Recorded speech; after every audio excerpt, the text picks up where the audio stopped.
अस्सलामुअलैकुम वरहमतुल्लाहि वबरकातुहू। दोस्तों, उम्मीद है कि आप सब खैरियत होंगे। आज आपके सामने एक और वीडियो के साथ हाजिर हूँ। आज की इस वीडियो के अंदर हम दूसरा चैप्टर जो है एटॉमिक स्ट्रक्चर 9th क्लास का, उसका एक और टॉपिक है डिस्कवरी ऑफ प्रोटॉन, उसको हम पढ़ने जा रहे हैं। डिस्कवरी ऑफ प्रोटॉन यानी प्रोटॉन को किसने डिस्कवर किया और किस तरह डिस्कवर किया, ठीक है। और उसके बाद हम पढ़ेंगे प्रोटॉन यानी प्रोटॉन की कौन सी प्रॉपर्टीज होती हैं। ये सारी चीजें आज की इस वीडियो में पढ़ेंगे। तो उससे पहले अगर आप हमारे चैनल पर नए हैं तो चैनल को सब्सक्राइब कर दें, फॉलो कर दें और वीडियो अच्छी लगे तो लाइक करना ना भूलें। और अगर कोई भी चीज आपको समझ नहीं आ रही तो आप कमेंट के अंदर वो पूछ सकते हैं, ठीक है। तो डिस्कवरी ऑफ प्रोटॉन, अब पहले के दौर में ये चीज थी कि एटम को स्मॉलेस्ट पार्टिकल ऑफ मैटर समझा जाता था, यानी ये समझा जाता था कि एटम को हम डिवाइड नहीं कर सकते। मगर जैसे जैसे जो साइंटिस्ट थे, जो केमिस्ट थे, उन्होंने रिसर्च की, तो हमने पिछली वीडियो के अंदर पढ़ा था कि जे थॉमसन ने क्या किया, इलेक्ट्रॉन को डिस्कवर किया। अब फिर क्योंकि ये बात तो पहले ही मालूम थी कि एटम के पर कोई जो चार्ज नहीं होती, ठीक है ना, एटम पर कोई चार्ज नहीं होती, तो इलेक्ट्रॉन डिस्कवर हो गया जिस पर नेगेटिव चार्ज थी। अब साइंटिस्ट सोच रहे थे कि एटम के अंदर कोई ऐसी चीज होगी जिसके ऊपर पॉजिटिव चार्ज होगी, ठीक है। तो साइंटिस्ट को फाइंड करना चाहते थे। फिर एक साइंटिस्ट था जिसका नाम था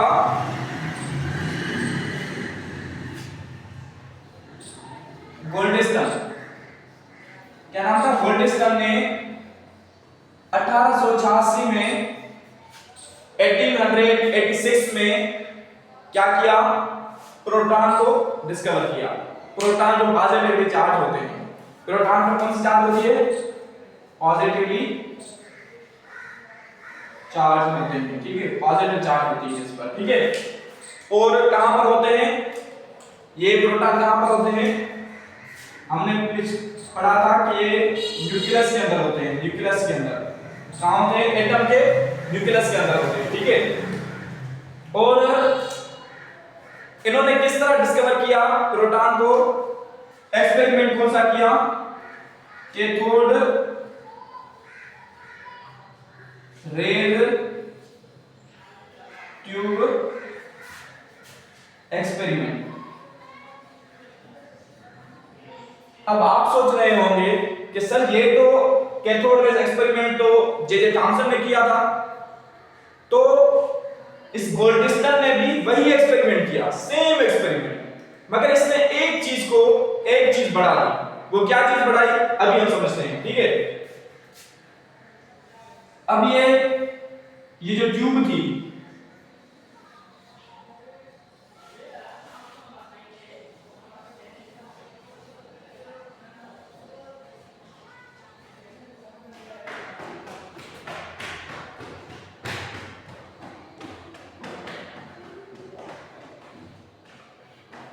बाकी सारी चीजें सेम, यानी जो रदरफोर्ड ने किया इसने भी वही सेम किया। यानी पहले करंट दिया, फिर प्रेशर को कम किया, ये हमने पिछली वीडियो के अंदर डिस्कस किया है। आपने अगर वो वीडियो नहीं देखी इलेक्ट्रॉन की डिस्कवरी, तो पहले वो देखने वीडियो, ठीक है ना। तो उसने पहले करंट दिया, ठीक है, इसके अंदर गैस भरी थी। अब यहां पर गैस के मॉलिक्यूल थे, ठीक है, क्या थे? गैस के मॉलिक्यूल, एटम थे, और उनके अंदर इलेक्ट्रॉन होते हैं, जाहिर सी बात है।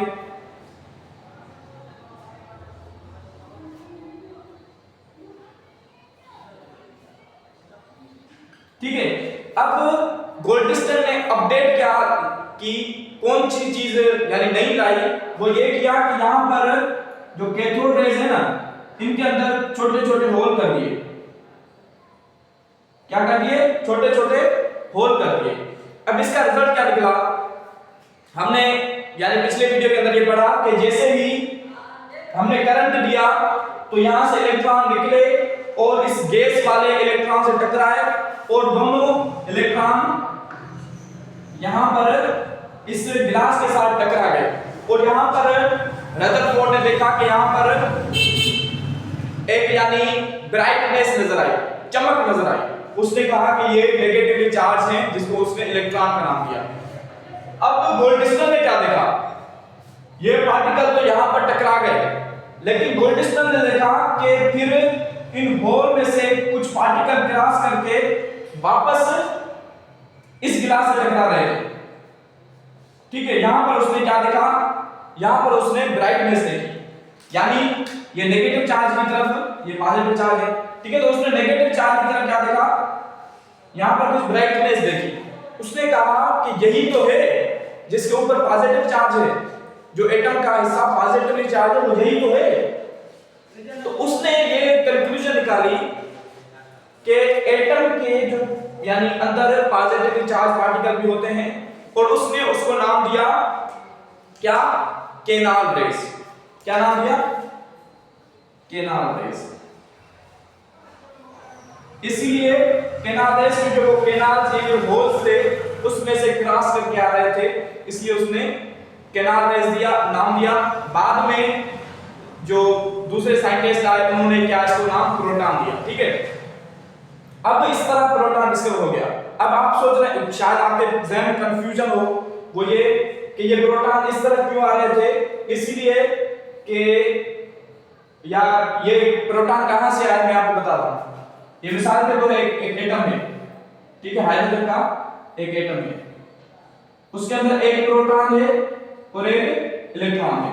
ठीक है, अब जैसे यहां से इलेक्ट्रॉन आया, इस इलेक्ट्रॉन से टकराया और ये इलेक्ट्रॉन निकल गया। ठीक है, अब यहां पर क्या बचा, प्रोटॉन। तो प्रोटॉन पर कौन सी चार्ज है, पॉजिटिव। तो पॉजिटिव चार्ज क्या हुआ, वापस आ गया, यहां पर टकराया, क्योंकि यहां पर नेगेटिव चार्ज है ना, तो पॉजिटिव नेगेटिव की तरफ क्या होता है, अट्रैक्ट होता है। ठीक है ना, तो फिर वो प्रोटॉन जो है वो वापस इस गिलास से टकराया, और फिर गोल्डस्टोन समझ गया कि ये पॉजिटिवली चार्ज पार्टिकल्स हैं। ठीक है, तो उम्मीद है कि आपको ये समझ में आ गई होगी। उसके बाद हम पढ़ेंगे कि प्रॉपर्टीज ऑफ कैथोड रेस, यानी कैथोड रेस की, यानी सॉरी कैथोड नहीं, प्रोटॉन की प्रॉपर्टीज को पढ़ेंगे अब हम। ये है तो सिंपल प्रॉपर्टीज ऑफ प्रोटॉन, जो सिंपल है बहुत ही। सबसे पहले ये जो ट्रेवल करते हैं, ठीक है, प्रोटॉन किस तरह ट्रेवल करते हैं, तो प्रोटॉन ट्रेवल करते हैं स्ट्रेट लाइन में। ठीक है ना, यानी बिल्कुल सीधे ट्रेवल करते हैं इस तरह। ठीक है ना, बिल्कुल सीधा ट्रेवल करते हैं। पहली प्रॉपर्टी क्या है कि वो स्ट्रेट ट्रेवल करते हैं। प्रोड्यूस शार्प शैडो, इसका मतलब क्या है, यानी जिस तरह लाइट शैडो बनाती है ना अपना शार्प, इसी तरह प्रोटॉन को भी अगर आप किसी चीज पर बम्बार्ड कराएं तो वहां पर वो क्या करेगा, शार्प शैडो। यानी मिसाल के तौर पर अगर आप प्रोटॉन के रास्ते में यानी प्रोटॉन के पाथ में आप कोई रॉड रख देंगे तो वो रॉड का शार्प शैडो बिल्कुल एग्जैक्ट उसी तरह बनाएगा शैडो। ठीक है ना, और उसके बाद पॉजिटिव चार्ज, उन पर प्रोटॉन पर चार्ज कौन सी होती है, प्रोटॉन पर कौन सी चार्ज होती है, पॉजिटिव। ठीक है, कौन सी चार्ज होती है, प्रोटॉन पर पॉजिटिव चार्ज होती है। ठीक है, चौथी बात ये कि charge upon mass ratio smaller than electron, यानी चार्ज अपॉन मास रेशियो इनका इलेक्ट्रॉन से कम होता है। ठीक है ना, और दूसरी बात मास 36 टाइम मोर देन इलेक्ट्रॉन, 1836 गुना ज्यादा होता है मास इलेक्ट्रॉन से। कितने दफा, 1836 दफा